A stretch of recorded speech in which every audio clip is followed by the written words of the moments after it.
March 22nd, 1765. The British Parliament passed the Stamp Act. The law required that every piece of printed paper in the American colony's newspapers, legal documents, playing cards, even dice, bear a special tax stamp.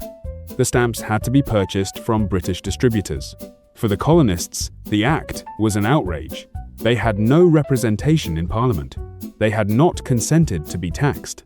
On the evening of October 31st, 1765 Halloween night, a mob gathered at the Oliver family house on Essex Street in Boston.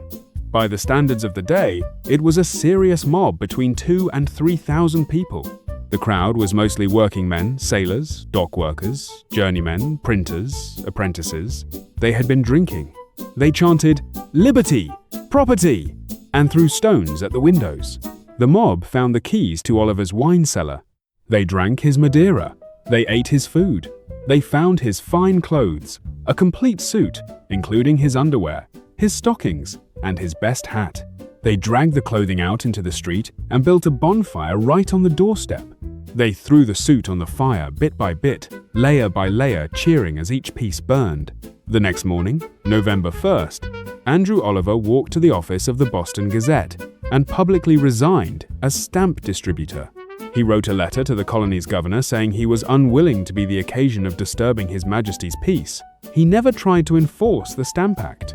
Within the next 2 weeks, every other stamp distributor in Boston had resigned. By mid-November, every stamp distributor in Massachusetts had resigned. The Boston riot spread. By November, similar mobs had attacked stamp distributors in every colony, in New York, Philadelphia, Charleston, Newport. 11 distributors in 8 colonies were forced to resign. The Sons of Liberty, a secret resistance group formed in the summer of 1765, was behind many of the protests. On the 7th of October 1765, the colonies adopted the Declaration of Rights and Grievances, formally protesting the Stamp Act. The Stamp Act riot of the 31st of October 1765 was one of the first acts of open colonial rebellion against Britain. The burnt suit became a symbol. 11 years later, the same colonists, their children and grandchildren, would dump tea into Boston Harbor, then fight a war for independence. Andrew Oliver's house on Essex Street still stands today. It's now part of a historic district.